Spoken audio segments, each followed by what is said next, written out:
27 kilo അരി 27 kilo അരി 20 പേർക്ക് വീതിച്ചാൽ ഓരോരുത്തർക്കും എത്ര വീതം അരി ലഭിക്കും എന്നുള്ളതാണ് ചോദ്യം. അപ്പം അത് കണ്ടുപിടിക്കാം. എന്താണ് ചെയ്യേണ്ടത്? എടാ, ആകെയുള്ളത് 27 കിലോ. അത് എത്ര പേർക്കായിട്ട് വീതിക്കണം എന്ന് കണ്ടാൽ നമ്മൾ എന്താ ചെയ്യേണ്ടത്? നമുക്ക് ഉറപ്പിക്കാം, അവിടെ ഹരിക്കണം. എന്തുകൊണ്ട് ഹരിക്കണം? ആകെയുള്ളതിനെയാണ് നമ്മൾ വീതം വെക്കുന്നത്. ആകെയുള്ളത് എന്ന് പറയുന്നത് 27 കിലോ അരിയാണ്. 27 കിലോ അരിയെ നമ്മൾ പല ഭാഗങ്ങളായി ഭാഗിക്കുന്നു. എത്ര ഭാഗങ്ങളായിട്ട്? 20 പേർക്ക്. അപ്പൊ 20 ഭാഗങ്ങളായിട്ട് ഭാഗിക്കുന്നു. 20 ഭാഗങ്ങളായിട്ട് ഛേദിക്കുന്നു, മുറിക്കുന്നു. അപ്പൊ ഛേദിക്കുന്നതിനെ ഛേദത്തിൽ എഴുതുന്നു. അപ്പൊ 27/20 എന്ന് എഴുതാം. 27/20 എന്നതിനെ നമുക്ക് ഇങ്ങനെ എഴുതാലോ. 20 എന്ന് പറഞ്ഞാൽ അത് 2 × 10 ആണ്. ഓക്കെ, ഇനി ഞാൻ ചെയ്യുന്നത് 27നെ 2 കൊണ്ട് ഹരിക്കുന്നു. 27ന്റെ പകുതി എത്രയാ? അത് 13.5 അല്ലേ? 20ന്റെ പകുതി 10, 7ന്റെ പകുതി 3.5. അപ്പൊ 27ന്റെ പകുതി എന്ന് പറയുന്നത് 13.5/10. എടാ, ഒരു ദശാംശ സംഖ്യയെ 10 കൊണ്ട് ഹരിച്ചാൽ എന്ത് സംഭവിക്കും? താഴെ എത്ര പൂജ്യങ്ങളുണ്ടോ അത്രയും ഡിജിറ്റുകൾ ഇടത്തോട്ട് ചാടും. ഓക്കെ, ഞാൻ വിശദീകരിക്കാം. ഇവിടെ പോയിന്റ് ഇവിടെയാണ് കിടക്കുന്നത് അല്ലേ? പോയിന്റ് കിടക്കുന്നത് ഈ ഭാഗത്തായിട്ടാണ്. 3ന്റെയും 5ന്റെയും ഇടയിലാണ്. താഴെ ഒരു പൂജ്യം. ഞാൻ എന്ത് പറഞ്ഞു? താഴെ എത്ര പൂജ്യം ഉണ്ടോ അത്രയും സ്ഥാനങ്ങൾ ഇടത്തോട്ട് ചാടും. ലെഫ്റ്റിലേക്ക് ചാടും. അപ്പൊ 3ന്റെയും 5ന്റെയും ഇടയിലുണ്ടായിരുന്ന ആൾ എന്ത് ചെയ്തു? അയാള് ഒരു ചാട്ടം, ഒരു ഡിജിറ്റിന് അപ്പുറത്തേക്ക് ചാടി 1ന്റെയും 3ന്റെയും ഇടയിൽ വന്നു. 1.35 എന്നായി അതിൻ്റെ ഉത്തരം. ക്ലിയർ? ഇങ്ങനെയാണ് ഇതിൻ്റെ ഉത്തരത്തിലേക്ക് എത്തേണ്ടത്. ഇനി ഞാൻ ചോദിക്കട്ടെടാ, 13.5 ഹരിക്കണം 100 എന്നായിരുന്നെങ്കിലോ? എന്ത് ചെയ്യണം? താഴെ എത്ര പൂജ്യങ്ങളുണ്ടോ അത്രയും ഡിജിറ്റുകൾ ഇടത്തോട്ട് ചാടണം. ഇവിടെ 2 പൂജ്യങ്ങൾ. അപ്പോൾ ഇവിടെ ഇരിക്കുന്ന പോയിന്റ് എത്ര ഡിജിറ്റുകളെ മറികടന്നിട്ട് വേണം മുമ്പിലേക്ക് എത്താൻ? 2 ഡിജിറ്റുകളെ മറികടക്കണം. ഒരു ചാട്ടം ചാടിയപ്പോൾ അത് 1നും 3നും ഇടയിലായി. ഒരു ചാട്ടം കൂടി ചാടിയപ്പോൾ എന്തായി? 1ന്റെ മുമ്പിലേക്ക് എത്തി. അപ്പൊ പോയിന്റ് 135 എന്ന് വരും. മുമ്പിൽ ആരും ഇല്ലാത്തതുകൊണ്ട് നമ്മളൊരു 0 ഇട്ട് കൊടുക്കും. ക്ലിയർ ആണ്? ഒരു ചോദ്യം കൂടി ചോദിക്കട്ടെ. 13.5 ഹരിക്കണം 1000. നോക്കൂ, താഴെ 3 പൂജ്യങ്ങൾ. അപ്പൊ എത്ര ചാട്ടം ചാടണം? 3 ചാട്ടങ്ങൾ, 3 ഡിജിറ്റുകളെ മറികടക്കണം. ഇടത്തോട്ട് ലെഫ്റ്റിലേക്ക്. അപ്പൊ ഈ പോയിന്റ് ഒരു ചാട്ടം ചാടുന്നു. 2 ചാട്ടം ചാടിയപ്പോൾ 1ന്റെ മുമ്പിലെത്തി. ഒരു ചാട്ടം കൂടി ചാടണം. അവിടെ ഡിജിറ്റുകളൊന്നുമില്ല. അപ്പൊ നമ്മൾ എന്ത് ചെയ്യും? ഒഴിഞ്ഞ സ്ഥലങ്ങളിലൊക്കെ 0 ചേർക്കണം. അപ്പൊ അതെന്തായടാ? 0.0135 എന്നായി. ക്ലിയർ ആണെന്ന് വിശ്വസിക്കുന്നു. നമുക്ക് വഴിയെ ഇത്തരം ചോദ്യങ്ങൾ വരുമ്പോൾ കുറച്ചും കൂടി സെറ്റാക്കാം. അപ്പോൾ കുറച്ച് സെറ്റായിട്ടുണ്ടാവും എന്ന് എനിക്കറിയാം. ബാക്കി ഒന്ന് ക്ലാസ്സിലേക്കൊക്കെ വരുന്ന കുട്ടികൾ, ക്ലാസ് കാണുന്ന കുട്ടികൾക്ക് ഒരുപാട് സെറ്റാകും. ഈ ചോദ്യങ്ങൾ മാത്രം ഫ്രീ ആയിട്ട് കാണുന്നവർ എന്ത് ചെയ്യണം? ഇതിൻ്റെ പ്രാക്ടീസിങ് ചോദ്യങ്ങൾ നമ്മുടെ ആപ്പിലുള്ളതൊക്കെ ചെയ്ത് നോക്കി സെറ്റാക്കണം. നമുക്ക് അടുത്ത ചോദ്യത്തിലേക്ക് പോകാം. 46ാമത്തെ ചോദ്യം. 46ാമത്തെ ചോദ്യം ഇങ്ങനെയാണ്: 0.001 ഗുണിക്കണം 0.04 ഹരിക്കണം 0.004 ഗുണിക്കണം 0.01. ഓക്കെ, നമ്മൾ എന്ത് ചെയ്യുന്നു? ഡെസിമൽ ഡിജിറ്റുകൾ അംശത്തിൽ എത്ര, ഛേദത്തിൽ എത്ര എന്ന് എണ്ണുന്നു. മുകളിൽ ആകെ 1, 2, 3, 4, 5. മുകളിൽ ആകെ 5 ഡെസിമൽ ഡിജിറ്റുകളാണുള്ളത്. അപ്പൊ താഴെ എത്രയുണ്ടെന്ന് എണ്ണി നോക്കാം. താഴെ 1, 2, 3, 4, 5 അല്ലെ? പോയിന്റ് കഴിഞ്ഞിട്ട് എത്ര ഡിജിറ്റ് ഉണ്ടെന്നുള്ളതാണ് ഈ ഡെസിമൽ ഡിജിറ്റ് എന്നതുകൊണ്ട് ഞാൻ ഉദ്ദേശിച്ചത്. അപ്പൊ താഴെയും 5, മുകളിലും 5. എവിടെയും കൂടുതലില്ല, എവിടെയും കുറവില്ല. അപ്പൊ നമ്മുടെ പരിപാടി എളുപ്പമായി. ഇനി ആ പോയിന്റ് ഒക്കെ അങ്ങോട്ട് ഒഴിവാക്കിയിട്ട് ബാക്കിയുള്ളവർ എഴുതിയാൽ മതി. 1 ഗുണിക്കണം 4 അല്ലെ? ഇവിടുത്തെ പോയിന്റ് പോയാൽ എന്തായി? 0.001 എന്ന് വരും, അതായത് 1 തന്നെ. ഇതോ 0.04 എന്ന് വരും, അത് 4 തന്നെ. താഴെ ഇവിടുത്തെ പോയിന്റ് ഒഴിവാക്കിയാൽ 4, ഗുണിക്കണം ഇവിടുത്തെ പോയിന്റ് പോയാൽ 1. ഓക്കെ, ഉത്തരം എന്താടാ? 1 ഗുണം 4 എന്ന് പറഞ്ഞാൽ 4, താഴെ 4 ഗുണം 1 എന്ന് പറഞ്ഞാലും 4, മുകളിലും താഴെയും ഒരുപോലെ വന്നതുകൊണ്ട് ഉത്തരം 1 തന്നെ. നമ്മുടെ ഉത്തരം ഓപ്ഷൻ സി ആണ്. അങ്ങനെ 47ാമത്തെ ചോദ്യത്തിലേക്ക് നമ്മൾ എത്തി. 47ാമത്തെ ചോദ്യം പറയുന്നത് 1.25 ഗുണിക്കണം 1.25 മൈനസ് 2 ഗുണിക്കണം 1.25 ഗുണിക്കണം 0.25 പ്ലസ് 0.25 ഗുണിക്കണം 0.25. നമുക്ക് ചെയ്ത് നോക്കാം. നോക്കിക്കേ, ഇത് ഏത് രൂപത്തിലാണ് കിടക്കുന്നത്? നിങ്ങൾ ഇതൊക്കെ സെറ്റാക്കേണ്ട സമയം കഴിഞ്ഞു. നമ്മൾ ഇതുപോലത്തെ കുറേ ചോദ്യങ്ങളായി ഇപ്പൊ ചെയ്യുന്നു. 1.25 ഇൻറ്റു 1.25 1.25നെ 2 തവണ ഗുണിച്ചിരിക്കുന്നു. സോ നമ്മൾ സ്ക്വയർ എന്ന് എഴുതാം. മൈനസ് 2 ഗുണം 1.25 ഗുണം 0.25 പ്ലസ് 0.25നെ 2 തവണ ഗുണിച്ചിരിക്കുന്നു. 0.25നെ 2 തവണ ഗുണിച്ചത് കൊണ്ട് നമുക്കതിനെ സ്ക്വയർ എന്ന് എഴുതാം. ഇത്രയും ക്ലിയർ ആയേ? ഇത് ഏത് രൂപത്തിലാണ് കിടക്കുന്നത് നോക്കിക്കേ.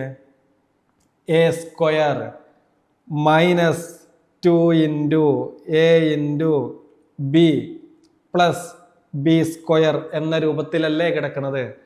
A square minus 2 into A into B plus B square എന്ന രൂപത്തിലാണ് ഇയാൾ കിടക്കുന്നത്.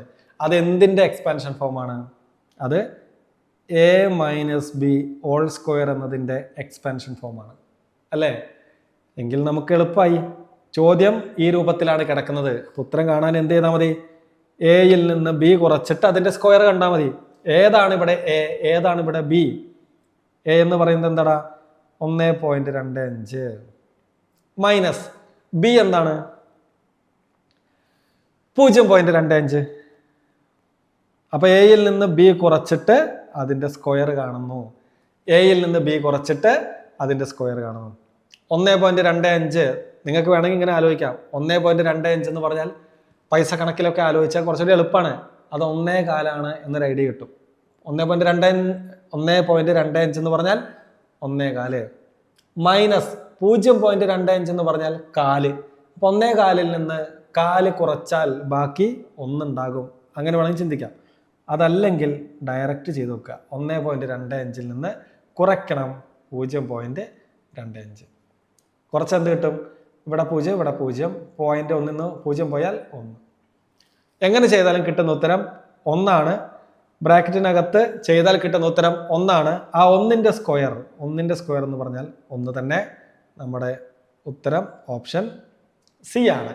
നമ്മൾ നേരെ അടുത്ത ചോദ്യത്തിലേക്ക് പോകുന്നു. 48ാമത്തെ ചോദ്യം നമ്മൾ മുൻപ് ചെയ്ത ചോദ്യത്തിന് സമാനമായിട്ടുള്ള ഒരു ചോദ്യം. എന്താ പറഞ്ഞിരിക്കുന്നത്? 6.3നെ 2 തവണ ഗുണിച്ചിരിക്കുന്നു. നമുക്ക് എങ്ങനെ എഴുതാം? 6.3ന്റെ സ്ക്വയർ എന്ന് എഴുതാം അല്ലേ? 6.3ന്റെ സ്ക്വയർ പ്ലസ് 2 ഗുണം 6.3 ഗുണം 3.7 അതുപോലെ എഴുതി. പ്ലസ് ഇവിടെ എന്താണ്? 3.7നെ 2 തവണ ഗുണിച്ചിരിക്കുന്നു. നമുക്ക് 3.7ന്റെ സ്ക്വയർ എന്ന് എഴുതാം. ഇത് ഏത് രൂപത്തിലാണ് കിടക്കുന്നത്? കുറച്ച് പേർക്കെങ്കിലും കിട്ടിയില്ലേ? ഇത് ഏത് രൂപത്തിലാണ് കിടക്കുന്നത്? A square plus 2 into A into B plus B square എന്ന രൂപത്തിലല്ലേ? ഇതെന്തിൻ്റെ എക്സ്പാൻഷൻ ഫോമാണ്? A plus B whole square എന്നതിൻ്റെ എക്സ്പാൻഡഡ് ഫോം അല്ലേ? സ്ഫടിക സിനിമ കണ്ടവരൊന്നും ഈ സാധനം മറക്കൂല അല്ലേ? ചാക്കോ മാഷ് ചോദിക്കുന്നതാണ്, പറയടാ a plus B whole square എന്താണെന്നുള്ളത്. ഓക്കെ, അപ്പൊ a plus B whole square എന്ന് പറയുന്നത് a square plus 2ab plus B square ആണ്. നമ്മൾ ഈ രൂപത്തിലാണ് ചോദ്യം കിടക്കുന്നത്. അപ്പൊ ഉത്തരം കാണാൻ എന്ത് ചെയ്താൽ മതി? എയും ബിയും തമ്മിൽ കൂട്ടി അതിന്റെ സ്ക്വയർ എടുത്താൽ മതി. എന്താണ് ഇവിടുത്തെ എ എന്ന് പറയുന്നത്? 6.3 പ്ലസ് എന്താണ് ബി എന്ന് പറയുന്നത്? 3.7. അത് തമ്മിൽ കൂട്ടി അതിന്റെ വർഗം എടുത്താൽ നമ്മുടെ ഉത്തരമായി. അപ്പൊ 6.3 പ്ലസ് 3.7 ചെയ്താൽ കിട്ടുന്ന ഉത്തരം 10 ആണ്. നിങ്ങൾക്ക് വേണമെങ്കിൽ ഈ 6ഉം 3ഉം ആദ്യം കൂട്ടാം, 9. ബാക്കി 0.3ഉം 0.7ഉം കൂട്ടിയാൽ കിട്ടുന്നത് 1. അങ്ങനെ 9ഉം 1ഉം കൂടി കൂട്ടി 10 എന്ന ഉത്തരത്തിലേക്ക് എത്താം. അത് കൺഫ്യൂഷൻ ആണെന്നുള്ളവര് ചെയ്യാൻ നിൽക്കേണ്ട, ഡയറക്റ്റ് ചെയ്താൽ മതി. 3 7 കൂടി കൂട്ടുന്നു 10. 10ൽ 0 എഴുതി ശിഷ്ടം 1 അപ്പുറത്തേക്ക് ഇട്ടു. പോയിന്റിന്റെ അപ്പുറത്ത് 6 + 3 + 1 ചെയ്താൽ കിട്ടുന്നത് 10. 10.0 എന്ന് പറഞ്ഞാൽ അത് 10 തന്നെയാണ്. അപ്പൊ ബ്രാക്കറ്റിനകത്ത് 10, ആ 10ന്റെ സ്ക്വയർ ആണ് ഉത്തരം. 10ന്റെ വർഗം എന്ന് പറയുന്നത് 100. 10ന്റെ വർഗം എന്ന് പറയുന്നത് 100. ഓപ്ഷൻ ബി ആണ് നമ്മുടെ ശരിയായ ഉത്തരം. നമ്മൾ നേരെ അടുത്ത ചോദ്യത്തിലേക്ക് പോകുന്നു. 49ാമത്തെ ചോദ്യം. 49ാമത്തെ ചോദ്യത്തിൽ ഇങ്ങനെ പറയുന്നു, 21ന്റെ വർഗം എന്ന് പറയുന്നത് 441 എങ്കിൽ സ്ക്വയർ റൂട്ട് ഓഫ് 4.41ന്റെ വില എത്രയാണെന്ന് കണ്ടുപിടിക്കണം. നമുക്ക് ചെയ്യാം. ചോദ്യത്തിൽ പറഞ്ഞിരിക്കുന്ന ക്ലൂ 21ന്റെ വർഗം അത് 441. ഓക്കെ, എങ്കിൽ 441ന്റെ വർഗമൂലം എത്രയാണ്? സ്ക്വയർ റൂട്ട് എത്രയാണ്? അത് 21. ഇതറിയാലോ. എന്തിൻ്റെ സ്ക്വയർ ആണോ, ഇപ്പോൾ എക്സിൻ്റെ സ്ക്വയർ എന്ന് പറയുന്നത് വൈ ആണെങ്കിൽ വൈൻ്റെ സ്ക്വയർ റൂട്ട് എന്ന് പറയുന്നത് എക്സ് ആയിരിക്കും. ഓക്കെ, ഇതിങ്ങനെ കാണാപാഠം പഠിക്കേണ്ട സാധനമൊന്നും അല്ല കേട്ടോ, ഞാൻ നിങ്ങൾക്ക് മനസ്സിലാക്കാൻ വേണ്ടിയിട്ട് ഒന്ന് എഴുതി എന്ന് മാത്രം. ഓക്കെ, അപ്പോൾ ഇതുവരെ ക്ലിയർ ആണെങ്കിൽ നമ്മളോട് കണ്ടുപിടിക്കാൻ പറഞ്ഞിരിക്കുന്നത് 4.41ന്റെ വർഗമൂലം. 4.41ന്റെ സ്ക്വയർ റൂട്ടാണ് നമുക്ക് കണ്ടുപിടിക്കേണ്ടത്. നമ്മൾ എന്ത് ചെയ്യുന്നറിയോ, നമ്മൾ തൽക്കാലം റൂട്ടിനകത്തുള്ള ആളുടെ പോയിന്റ് അങ്ങോട്ട് ഒഴിവാക്കും. ഈ പോയിന്റ് അങ്ങോട്ട് ഒഴിവാക്കി കഴിഞ്ഞാൽ ബാക്കി റൂട്ടിനകത്ത് 441 മാത്രം. 441ന്റെ റൂട്ട് എത്രയാണ് നമുക്കറിയാം, ചോദ്യത്തിൽ തന്നിട്ടുണ്ട്. അത് 21. ഓക്കെ, 21 തന്നിട്ടുണ്ട്. ഇനി നമ്മൾ ചെയ്യുന്ന കാര്യം ശ്രദ്ധിച്ച് കേൾക്കണം. റൂട്ടിനകത്ത് എത്ര ഡെസിമൽ ഡിജിറ്റ് ഉണ്ടെന്ന് നോക്കുന്നു. എടാ, ഈ ചോദ്യത്തിൽ റൂട്ടിനകത്ത് എത്ര ഡെസിമൽ ഡിജിറ്റ് ഉണ്ട്? പോയിന്റ് കഴിഞ്ഞിട്ട് എത്ര ആളുകളുണ്ട്? പോയിന്റ് കഴിഞ്ഞിട്ട് ഇവിടെ 2 ആളുകൾ. പോയിന്റ് കഴിഞ്ഞിട്ട് 2 ആളുകൾ. അപ്പൊ ഉത്തരത്തിൽ പോയിന്റ് കഴിഞ്ഞിട്ട് റൂട്ടിനകത്ത് എത്ര ആളുകൾ ഉണ്ടായിരുന്നോ അതിന്റെ പകുതി എണ്ണം ആളുകളെ ഉത്തരത്തിൽ പോയിന്റ് കഴിഞ്ഞിട്ട് വരാൻ പാടുള്ളൂ. ഒന്നുകൂടി ചുരുക്കി പറഞ്ഞാൽ, റൂട്ടിനകത്ത് എത്ര ഡെസിമൽ ഡിജിറ്റുകൾ ഉണ്ടോ അതിന്റെ പകുതി എണ്ണം ഡെസിമൽ ഡിജിറ്റുകളെ ഉത്തരത്തിൽ ഉണ്ടാകാൻ പാടുള്ളൂ. ഇവിടെ ചോദ്യത്തിൽ റൂട്ടിനകത്ത് 2 ഡെസിമൽ ഡിജിറ്റുകൾ. അപ്പൊ ഉത്തരത്തിൽ 1 ഡെസിമൽ ഡിജിറ്റ് ഉണ്ടാകാൻ പാടുള്ളൂ. 2ന്റെ പകുതി എന്ന് പറഞ്ഞാൽ 1. അപ്പൊ നമുക്ക് അവസാനത്തെ ഒരു അക്കം നീക്കി ഇവിടെ പോയിന്റ് ഇട്ട് കൊടുക്കാം. നമ്മുടെ ഉത്തരമായി. അത് 2.1 ഓപ്ഷൻ ഡി ആണ്. ഓക്കെ, അപ്പൊ ഞാൻ ഇതിന് 2-3 എക്സാമ്പിൾ കൂടി പറയാം. അപ്പൊ കുറച്ചുകൂടി സെറ്റ് ആവും. 1225 എന്ന് പറയുന്ന സംഖ്യയുടെ വർഗമൂലം സ്ക്വയർ റൂട്ട് എന്ന് പറയുന്നത് 35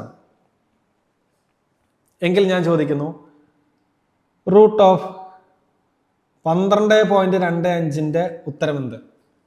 ഞാൻ എന്ത് പറഞ്ഞു? ചോദ്യത്തിൽ എത്ര ഡെസിമൽ ഡിജിറ്റ് ഉണ്ടെന്ന് നോക്കി. ചോദ്യത്തിൽ എത്ര ഡെസിമൽ ഡിജിറ്റ് ഉണ്ട്? 2 ഡെസിമൽ ഡിജിറ്റുകൾ, 2 ദശാംശ അക്കങ്ങളാണ് ഉള്ളത്. അപ്പൊ ഉത്തരത്തിൽ അതിന്റെ പകുതി എണ്ണമേ ഉണ്ടാകാൻ പാടുള്ളൂ പോയിന്റ് കഴിഞ്ഞിട്ട്.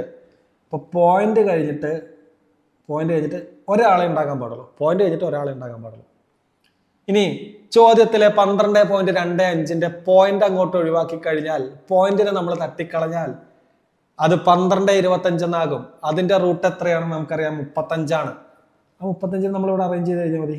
5 3 നമ്മുടെ ഉത്തരമായി. ഇത്രയും ഞാൻ പറഞ്ഞിട്ടുള്ളൂ. ഒരു എക്സാമ്പിൾ കൂടി പറയാം. റൂട്ട് 0.1225. ഇതിന്റെ ഉത്തരം എന്തെന്ന് ചോദിച്ചാൽ നമ്മൾ എന്ത് ചെയ്യും?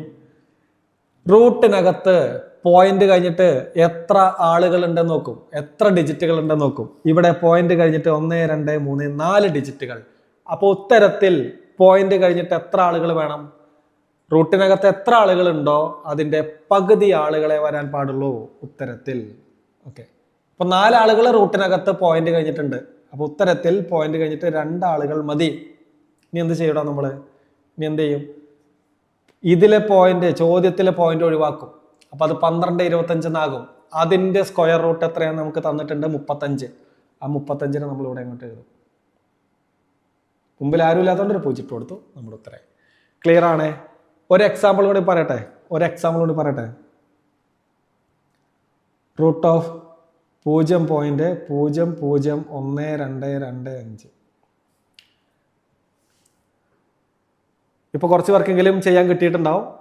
എന്താ നമ്മൾ ചെയ്യുന്നത്? ഇവിടുത്തെ ഡെസിമൽ ഡിജിറ്റുകളെ നോക്കുന്നു. 1, 2, 3, 4, 5, 6 പേര്. അതിൻ്റെ പകുതി എണ്ണം ആളുകൾ, 6ന്റെ പകുതി നമുക്കറിയാം 3 ആണ്.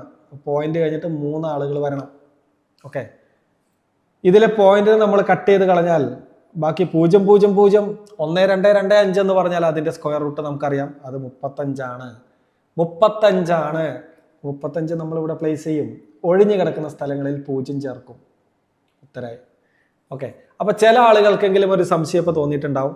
സാറിപ്പോൾ ചെയ്തത് ഇവിടെ 2 ആളുകൾ, ഇവിടെ 4 ആളുകൾ, 4 ഡെസിമൽ ഡിജിറ്റ്, ഇവിടെ 6 ഡെസിമൽ ഡിജിറ്റ്. ഇതൊക്കെ ഇരട്ട സംഖ്യയാണ്, അതുകൊണ്ട് പകുതി കാണാൻ എളുപ്പമാണ്. ഇനി 3, 5, 7 ഒക്കെ വന്നിരുന്നെങ്കിൽ എന്ത് ചെയ്തേനെ എന്ന് കുറച്ച് പേർക്കെങ്കിലും സംശയം ഉണ്ടാവും. ഒരു കാര്യം പറയാം, അങ്ങനെ ദശാംശ അക്കങ്ങളുടെ എണ്ണം ഒറ്റ സംഖ്യയാണ് റൂട്ടിനകത്ത് വരുന്നതെങ്കിൽ അതൊരു പൂർണ്ണവർഗമല്ല, അത് പെർഫെക്റ്റ് സ്ക്വയർ ആയിട്ട് നമുക്ക് എടുക്കാൻ പറ്റില്ല. എന്താ പൂർണ്ണവർഗം എന്ന് പറഞ്ഞാൽ? ഇപ്പം 4 എന്ന് പറയുന്നതിന് നമുക്ക് പെർഫെക്റ്റ് സ്ക്വയർ ആയിട്ട് എടുക്കാം. 2 ആണ് അതിൻ്റെ ഉത്തരം എന്നറിയാം. അത് കഴിഞ്ഞാൽ റൂട്ട് 9 ആണ്. 9ന്റെ വർഗ്ഗമൂലമാണ് 3. ഓക്കെ, ഞാൻ റൂട്ട് 5 എന്ന് ചോദിച്ചാലും റൂട്ട് 6 എന്ന് ചോദിച്ചാലും റൂട്ട് 7 എന്ന് ചോദിച്ചാലും അതിനെ കൃത്യമായിട്ട് ഒരു പൂർണ്ണസംഖ്യയായിട്ട് പറയാൻ പറ്റില്ല. അപ്പൊ ഇത് ഒരു പെർഫെക്റ്റ് സ്ക്വയറുകളല്ല, ഇതാണ് പെർഫെക്റ്റ് സ്ക്വയറുകൾ 4ഉം 9ഉം. ഓക്കെ, അങ്ങനെ ഒരു പൂർണ്ണസംഖ്യയിലേക്ക് എത്തിക്കാൻ പറ്റുന്നത് മാത്രമാണ് പൂർണ്ണവർഗങ്ങൾ. നോക്ക്, ഇതിൻ്റെ ഒക്കെ ഉത്തരം നമുക്ക് ഇങ്ങനെ കൃത്യമായിട്ട് പറയാം. ഇരട്ട സംഖ്യ ആണെങ്കിൽ, ഒറ്റ സംഖ്യ ആണെങ്കിൽ അതൊരു പെർഫെക്റ്റ് സ്ക്വയർ അല്ല, അതിന് വീണ്ടും ഒരു റൂട്ട് വരും. അപ്പം ഇത്രയും മനസ്സിലാക്കുക. ബാക്കി നമുക്ക് ക്ലാസ്സിൽ ഡീറ്റെയിൽ ആയിട്ട് ഇത് കൺഫ്യൂഷൻ ഇല്ലാത്ത വിധത്തിൽ നമ്മൾ സെറ്റാക്കും. ഇത്തരം ചോദ്യങ്ങൾ നമ്മൾ നിരന്തരം ഇനി ചെയ്യാൻ പോകുന്നു. ആ ചോദ്യങ്ങളും കൂടി കഴിയുമ്പോൾ നിങ്ങൾ പക്കയായിരിക്കും. മക്കളങ്ങനെ 50ാമത്തെ ചോദ്യത്തിലേക്ക് എത്തിയിരിക്കുന്നു. 50ാമത്തെ ചോദ്യം പറയുന്നത് 7.4 സെന്റിമീറ്റർ എന്നതിന് തുല്യമായിരിക്കുന്നത് താഴെ പറയുന്നവയിൽ ഏതാണ്? ഓപ്ഷൻ എ പറയുന്നത്, ഇത് ഫോണ്ടിന്റെ പ്രശ്നമാണ് കേട്ടോ, ഞാനിവിടെ മാറ്റി എഴുതിയിട്ടുണ്ട്. ഇതൊക്കെ ഫോണ്ടിന്റെ പ്രശ്നങ്ങളാണ്, ഞാൻ അപ്പുറത്ത് മാറ്റി എഴുതിയിട്ടുണ്ട്.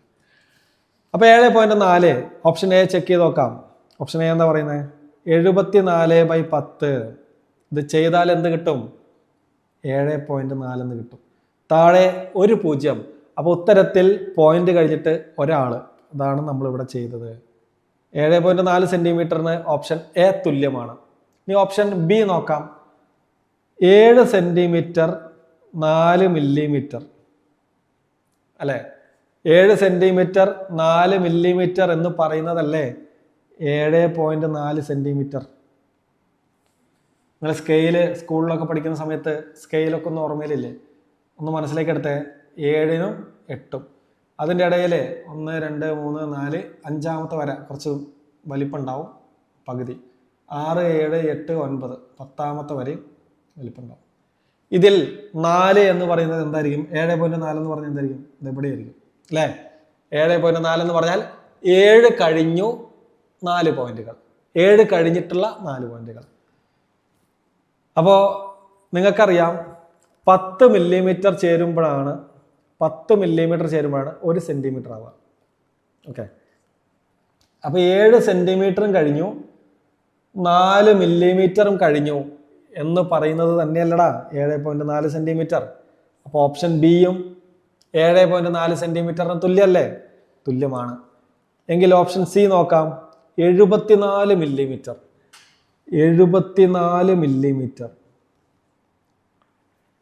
ഞാൻ നേരത്തെ പറഞ്ഞുള്ളൂ, 10 മില്ലിമീറ്റർ എന്ന് പറഞ്ഞാൽ 1 സെന്റിമീറ്റർ ആണ്. അപ്പോൾ 74 മില്ലിമീറ്റർ എന്ന് പറഞ്ഞാൽ എന്താ? 74/10 സെന്റിമീറ്റർ ആണ്. ഓക്കെ, 74/10 എന്ന് പറഞ്ഞാൽ നമ്മൾ നേരത്തെ കണ്ടു, അത് 7.4 ആണ്. അപ്പോൾ ഓപ്ഷൻ സിയും ശരിയാണ്. ഓപ്ഷൻ സിയും ശരിയാണ്. അതിൻ്റെ അർത്ഥം ഓപ്ഷൻ ഡി ആണ് ഇതിൻ്റെ ശരിയായ ഉത്തരം. എല്ലാം ശരിയാണ്. എയും ബിയും സിയും ശരിയാണ് എന്നുള്ളതാണ് കറക്റ്റ്. നമുക്കെന്നാ അടുത്ത ചോദ്യത്തിലേക്ക് പോവാം. നമ്മളങ്ങനെ 51ാമത്തെ ചോദ്യത്തിലേക്ക് എത്തിയിരിക്കുന്നു. 51ാമത്തെ ചോദ്യം പറയുന്നത് താഴെ കൊടുത്തിരിക്കുന്ന ഭിന്നസംഖ്യകളിൽ ഏറ്റവും ചെറുതിനെ കണ്ടുപിടിക്കാനാണ്. നമുക്ക് ചെയ്തു നോക്കാം അല്ലേ. 0.105, 0.501, 0.015, ഓപ്ഷൻ ഡി 0.15. ഞാൻ എന്താ പറഞ്ഞിരിക്കുന്നത്? ചെറുത് ചോദിച്ചാലും വലുത് ചോദിച്ചാലും പോയിന്റ് കഴിഞ്ഞിട്ടുള്ള ആദ്യത്തെ ആളെ നമ്മൾ ഇങ്ങോട്ട് എടുക്കും. ഒന്നാമത്തെ വരിയിൽ നിൽക്കുന്ന ആളുകളെ നമ്മൾ കമ്പയർ ചെയ്യുന്നു. ഇതിൽ ഏതാണ് വലുതെന്ന് ചോദിച്ചാൽ നമുക്ക് നിസ്സംശയം പറയാം 5 ആണ്. അപ്പോൾ 0.501 കൂട്ടത്തിലെ ഏറ്റവും വലുത്. ചെറുതാണ് ചോദിച്ചിരിക്കുന്നത്. ഇതിലെ ആരാണ് ഏറ്റവും ചെറുത്? ഇതിലെ ഏറ്റവും ചെറുത് 0 അല്ലേ? അപ്പം നമ്മുടെ ഉത്തരം എന്താ? ഏറ്റവും ചെറുത് ഏതാ? 0.015 ആണ് ഈ കൂട്ടത്തിലെ ഏറ്റവും ചെറിയ സംഖ്യ. നിങ്ങൾ ഈ 0.15 എന്ന് കാണുമ്പോൾ ചിലപ്പോൾ തെറ്റിദ്ധരിക്കും. ഇതിൽ പോയിന്റ് കഴിഞ്ഞിട്ട് 2 ആളല്ലേ ഉള്ളൂ, ബാക്കിയുള്ളതിലൊക്കെ 3 ആളുകളില്ലേ എന്നൊക്കെ. പോയിന്റ് കഴിഞ്ഞിട്ട് ആളുകളുടെ എണ്ണം കൂടുന്തോറും സംഖ്യയുടെ വലിപ്പം കുറഞ്ഞു വരും. ഓക്കെ, എങ്കിൽ നമുക്ക് അടുത്ത ചോദ്യത്തിലേക്ക് പോകാം. 52ാമത്തെ ചോദ്യം ഇങ്ങനെയാണ്. നേരത്തെ ചെയ്തതിന് സമാനമായിട്ടുള്ളൊരു ചോദ്യം. നേരത്തെ ചെറുത് കണ്ടുപിടിക്കാനാണ് പറഞ്ഞത്, ഇപ്പോൾ വലുത് കണ്ടുപിടിക്കാൻ പറഞ്ഞിരിക്കുന്നു. ഈ 4 ഓപ്ഷൻ നമ്മൾ എഴുതുന്നു. 10.0765, 10.1765, 10.2765, 10.7650. ഓക്കെ, കൂട്ടത്തിൽ വലുതാണ് കണ്ടുപിടിക്കേണ്ടത്. എടാ, ദശാംശ ചിഹ്നത്തിന് പോയിന്റിന് മുന്നിലുള്ള ആളുകളെ നോക്കിക്കേ, അതെല്ലാം 10 ആണ്. അപ്പം നമ്മളവരെ മൈൻഡ് ചെയ്യണ്ട, അതെല്ലാം ഈക്വലാണ്, നമ്മളവരെ മൈൻഡ് ചെയ്യണ്ട. ഞാൻ എന്ത് പറഞ്ഞു? പോയിന്റ് കഴിഞ്ഞിട്ടുള്ള ഒന്നാമത്തെ വരി ഇങ്ങോട്ട് എടുക്കുക. അതിലേതാണോ വലുത് അയാളാണ് കൂട്ടത്തിൽ വലുത്. ഇതിൽ ആരാണ് വലുത്? ഈ കൂട്ടത്തിൽ ഏറ്റവും വലുത് 0 അല്ല, 1 അല്ല, 2 അല്ല, അത് 7 ആണ്. അപ്പം നമ്മുടെ ഉത്തരം കിട്ടി. നമ്മുടെ ഉത്തരം ഓപ്ഷൻ ഡി ആണ്. 10.7650 ശരിയായ ഉത്തരമായിട്ട് നമുക്ക് കിട്ടിയത്. നമുക്കെന്നാ അടുത്ത ചോദ്യത്തിലേക്ക് പോവാം. അങ്ങനെ 53ാമത്തെ ചോദ്യത്തിലേക്ക് നമ്മൾ എത്തിയിരിക്കുന്നു. ആരോഹണ ക്രമത്തിൽ ഈ സംഖ്യകളെ ക്രമീകരിക്കാനാണ് പറഞ്ഞിരിക്കുന്നത്. ആരോഹണ ക്രമം എന്താണെന്ന് ഇപ്പം നിങ്ങൾ സെറ്റായില്ലേ? ആരോഹണ ക്രമം ചെറുതിൽ നിന്ന് വലുതിലേക്ക്, അത് ഓർത്തു വെക്കാനുള്ള കുറുക്ക് വഴികളൊക്കെ മുൻപത്തെ വീഡിയോസിൽ ഞാൻ പറഞ്ഞിരുന്നു. അത് കാണാത്തവർ കാണണം. ഏതൊക്കെയാണ് സംഖ്യകൾ? 3.5, 4, 4.2, 2.7. ഓക്കെ, ഞാൻ ഇവരുടെ എല്ലാം ഡെസിമൽ ഡിജിറ്റുകൾ സെയിം ആകാൻ വേണ്ടിയിട്ട് ഒഴിഞ്ഞ സ്ഥലങ്ങളിലൊക്കെ 0 ഇട്ട് കൊടുത്തു. ഇനി ഞാൻ എന്ത് ചെയ്യും? കമ്പയർ ചെയ്യും. ആരോഹണക്രമം എന്ന് പറഞ്ഞാൽ ചെറുതിൽ നിന്ന് വലുതിലേക്ക്. അപ്പോൾ കൂട്ടത്തിൽ ചെറുതിനെ കണ്ടുപിടിക്കണം. ഞാൻ ഒന്നാമത്തെ വരി എടുത്തു. ഒന്നാമത്തെ വരി, അതിലാരാണ് ഏറ്റവും ചെറുത്? അതിലേറ്റവും ചെറുത് 2 ആണ്. അപ്പം ഞാനിവിടെ ഉത്തരത്തിൽ ആദ്യം എഴുതുന്നത് 2.7 ആയിരിക്കും. അപ്പോൾ ഇയാളെ ഞാൻ കട്ട് ചെയ്തു. ഓക്കെ, ഇനി ആരാണ് ഈ കൂട്ടത്തിൽ ചെറുത്? 3 ആണോ 4 ആണോ? അത് 3 അല്ലേ? അപ്പം ഞാൻ എന്തെഴുതും? അടുത്തതായി ഞാൻ എഴുതുന്നത് 3.5 ആയിരിക്കും. കട്ട് ചെയ്തു. ഇനി 2ഉം 4 കിടക്കുന്നത്. ഇവിടെയും 4, ഇവിടെയും 4. അപ്പം ഞാൻ എന്ത് ചെയ്യുന്നു? അടുത്ത വരി എടുക്കുന്നു. ബാക്കി 2ഉം കട്ട് ചെയ്ത് പോയതുകൊണ്ട് ഇനി ഇവർ 2 പേരെ നോക്കിയാൽ മതി. ഒരു 0 ഉണ്ട്, ഒരു 2 ഉണ്ട്. ഇതിലാരാ ചെറുത്? നമുക്കറിയാം 0 ആണെന്നുള്ളത്. അപ്പം ഞാൻ അടുത്തത് എഴുതുന്നത് 4. ഓക്കെ, ഇനി ഒരാളേ ഉള്ളൂ, അത് 4.2. അപ്പം നമ്മുടെ ആരോഹണക്രമം കിട്ടിയല്ലോ. 2.7, 3.5, 4, 4.2 എന്നുള്ളതാണ് ക്രമം. 2.7, 3.5, 4 4.2. ഓപ്ഷൻ ഡി ആണ് നമ്മുടെ ശരിയായ ഉത്തരം. മക്കളെ 0.45 എന്ന ദശാംശ സംഖ്യയുടെ ഭിന്നരൂപം കണ്ടുപിടിക്കാനാണ് പറഞ്ഞിരിക്കുന്നത്. അപ്പോൾ 0.45 നമുക്ക് എങ്ങനെ എഴുതാം? 45/100 എന്ന് എഴുതാം. തെറ്റുണ്ടോ? തെറ്റില്ല അല്ലേ? ഇവിടെ പോയിന്റ് കഴിഞ്ഞിട്ട് രണ്ടാളുകൾ, അപ്പൊ താഴെ 2 0 ഉള്ള 10ന്റെ പവർ കൊണ്ട് ഹരിക്കണം എന്ന കാര്യം നമ്മൾ നേരത്തെ പഠിച്ച് സെറ്റായി. അപ്പൊ 45/100 ഓപ്ഷനിൽ ഉണ്ടോ? 45/50 ഉണ്ട്, 45/10 ഉണ്ട്. നിങ്ങൾ ചാടിക്കയറി അതൊന്നും കറപ്പിക്കരുത്. ക്വസ്റ്റ്യൻ ഇട്ട ആൾക്ക് തെറ്റിപ്പോയതായിരിക്കും, പാവങ്ങൾ എന്ന് വിചാരിച്ച് ഇതോ പോയി കറപ്പിക്കരുത്. നമ്മൾ എന്ത് ചെയ്യണം? ഈ 45/100 ചെറുതാക്കണം, സിംപ്ലിഫൈ ചെയ്യണം, ലഘൂകരിക്കണം. എടാ 45ലും 100ലും പൊതുവായി പോകുന്നതാരാ? കോമൺ ആയി പോകുന്നതാരാ? 5 കൊണ്ട് ചെറുതാക്കാലോ. 5 കൊണ്ട് ചെറുതാക്കാലോ. 45ൽ എത്ര അഞ്ചുകൾ? 45ൽ 9 അഞ്ചുകൾ. 9 അഞ്ചുകൾ ചേർന്നാലാണ് 45. 100ൽ എത്ര അഞ്ചുകൾ? 100ൽ 20 അഞ്ചുകൾ. അങ്ങനെ നമ്മുടെ ഉത്തരം കിട്ടി 9/20. അതാണ് ശരിയായ ഉത്തരം. ഓക്കെ, 56ാമത്തെ ചോദ്യം എങ്ങനെയാണ്? 56ാമത്തെ ചോദ്യം എങ്ങനെയാണ്? 1/5 കൂട്ടണം 1/4 കൂട്ടണം 3/10 തുല്യമായിട്ടുള്ള ദശാംശ സംഖ്യ ഡാഷ് ആണ്. അപ്പോൾ നമ്മളിത് കണ്ടുപിടിക്കാൻ പോകുന്നു. ഞാനിതിലെ ഓരോരുത്തരെയും ഭിന്നരൂപത്തിലേക്ക് മാറ്റുന്നു, ഓരോരുത്തരെയും ദശാംശ രൂപത്തിലേക്ക് മാറ്റുന്നു. എന്നിട്ട് ഞാൻ കൂട്ടും. 1/5 എനിക്ക് ദശാംശ രൂപത്തിലേക്ക് മാറ്റണമെങ്കിൽ ഞാൻ എന്ത് ചെയ്യണം? താഴെ കിടക്കുന്ന ആള് 10ന്റെ പവറായി വന്നാലാണ് എനിക്ക് ചെയ്യാൻ എളുപ്പം. അപ്പൊ ഈ 5 10 ആകണമെങ്കിൽ, 5 താഴെ കിടക്കുന്ന 5 10 ആകണമെങ്കിൽ താഴെ ഞാൻ എത്ര കൊണ്ട് ഗുണിക്കണം? താഴെ 2 കൊണ്ട് ഗുണിക്കണം. താഴെ 2 കൊണ്ട് ഗുണിച്ചാൽ മുകളിലും 2 കൊണ്ട് ഗുണിക്കണം. ഓക്കെ, ഇത് ചെയ്താൽ മതി. 1 ഗുണിക്കണം 2 2 ബൈ 5 ഗുണിക്കണം 2 10. 2/10 നമുക്ക് 0.2 എന്ന് എഴുതാം. ഇപ്പൊ സെറ്റായിട്ടുണ്ടാവും. ഇതൊക്കെ എങ്ങനെ എഴുതണമെന്നുള്ള സെറ്റായിട്ടുണ്ടാവും. സെറ്റാകാത്തവർ ഇതിന്റെ മുൻപത്തെ വീഡിയോസ് ഒക്കെ കണ്ട് സെറ്റായിട്ട് വേണം ഇങ്ങോട്ട് വരാൻ. അടുത്തത് എന്താ? അടുത്തത് 1/4. 1/4 നമുക്ക് മാറ്റാം. താഴെ ഇരിക്കുന്ന 4 10ന്റെ പവറാകാൻ എത്ര കൊണ്ട് ഗുണിക്കണം? 4 10 ആകില്ല, നമുക്കറിയാം 100 ആകും. 25 കൊണ്ട് ഗുണിച്ചാൽ. അപ്പൊ മുകളിലും നമ്മൾ 25 കൊണ്ട് ഗുണിക്കുന്നു. 1 ഗുണം 25 25 ബൈ 4 ഗുണം 25 100. 25/100 നമുക്ക് 0.25 എന്ന് എഴുതാം. ഇനി ആരാളത്? ഇനി 3/10. താഴെ 10ന്റെ പവറിലേക്ക് കിടക്കുന്നത്. അപ്പൊ നമുക്ക് ഡയറക്റ്റ് ചെയ്യാം.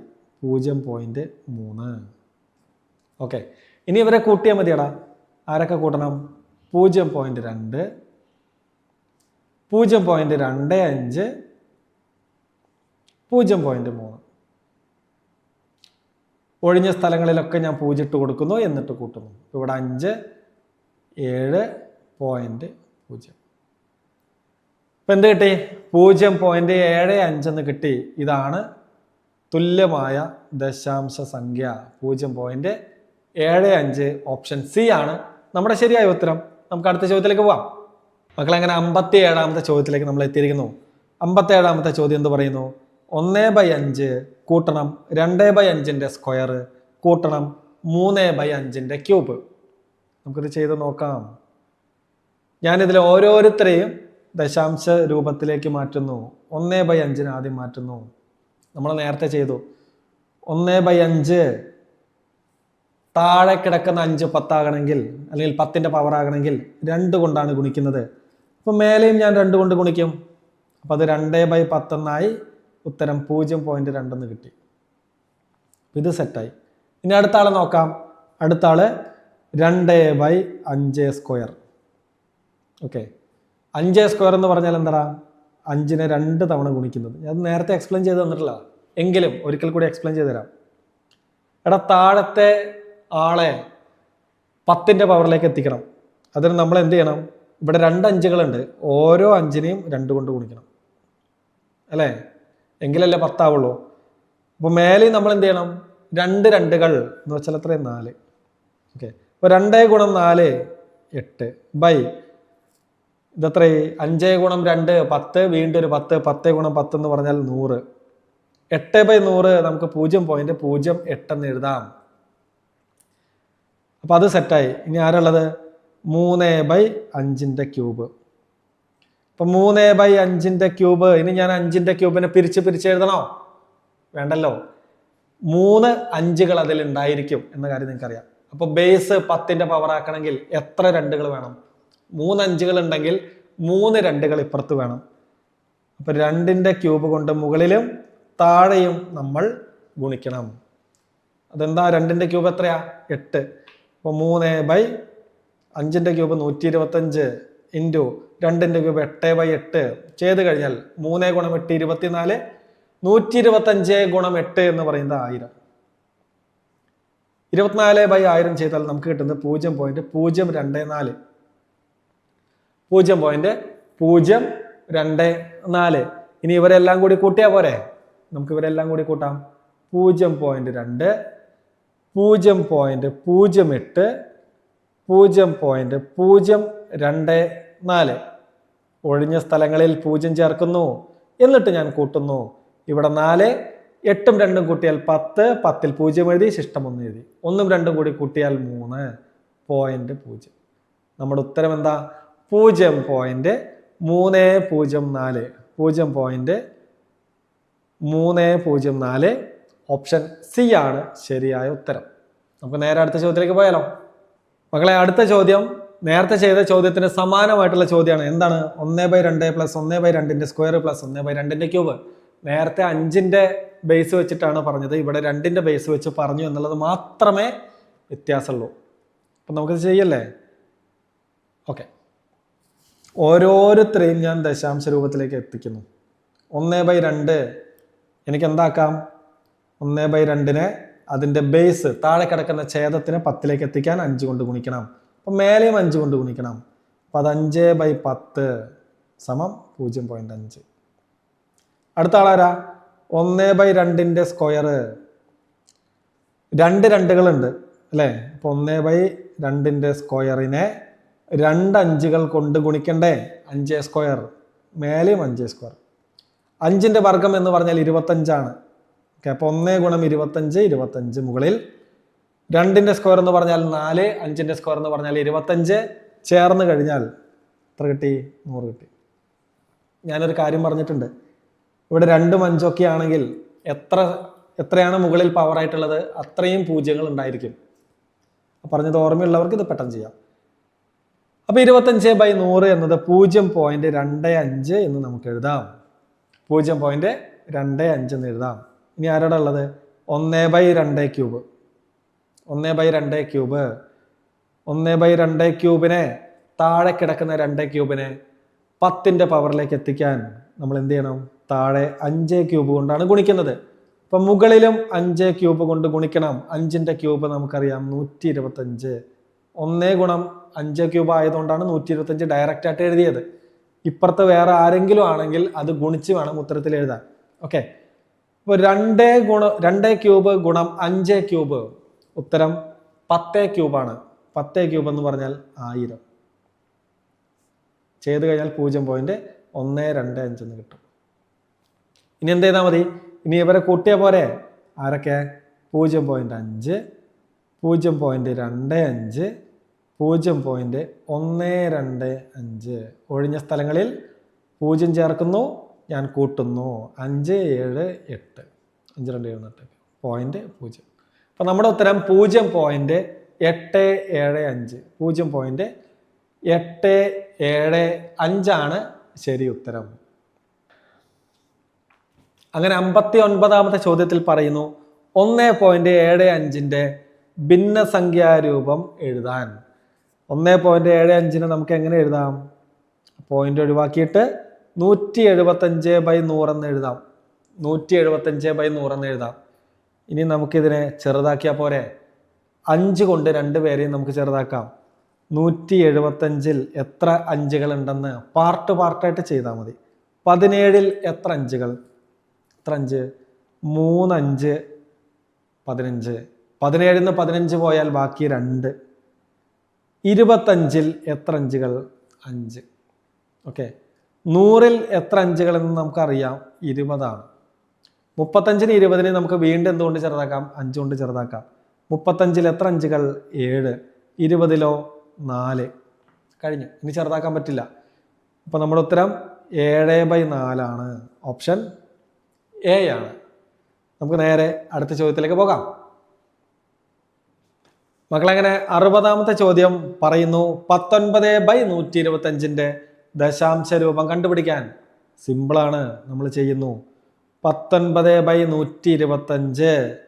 എടാ 125 എന്ന് പറഞ്ഞാൽ നമുക്കറിയാം അത് 5ന്റെ ക്യൂബാണ്. അപ്പൊ താഴെ കിടക്കുന്ന ആളെ 10ന്റെ പവറിലേക്ക് എത്തിക്കാൻ നമ്മൾ എന്ത് ചെയ്യും? ഇപ്പുറത്ത് 5ന്റെ ക്യൂബാണെങ്കിൽ നമ്മൾ അപ്പുറത്ത് 2ന്റെ ക്യൂബ് കൊണ്ട് 2 ആളുകളെയും ഗുണിക്കും. ഓക്കെ. 2ന്റെ ക്യൂബ് എന്ന് പറഞ്ഞാൽ 8. അപ്പൊ മുകളിൽ 19 × 8 എന്ന് വന്നു. താഴെ 5 ക്യൂബ് × 2 ക്യൂബ്, അതെത്രയാണ്? 10 ക്യൂബ്. ഓക്കെ. 19 × 8 ചെയ്താൽ 10 × 8 80. 9 × 8 72. 80ഉം 72ഉം കൂട്ടിയാൽ കിട്ടുന്നത് 152 ബൈ 10ന്റെ ക്യൂബ് എന്ന് പറഞ്ഞാൽ 1000. 152/1000 ചെയ്താൽ 0.152 എന്ന് കിട്ടും. 0.152. ഓപ്ഷൻ എ ആണ് നമ്മുടെ ശരിയായ ഉത്തരം. ഇതോട് കൂടിയിട്ട് 2021 മുതൽ 2023 വരെയുള്ള ചോദ്യങ്ങൾ കവർ ചെയ്തു. ഇനി 2024ഉം 2025ഉം ഈ 2 വർഷങ്ങളിൽ ചോദിച്ച ചോദ്യങ്ങളുമായിട്ട് നമുക്ക് അടുത്ത വീഡിയോയിൽ കാണാം. Thank you.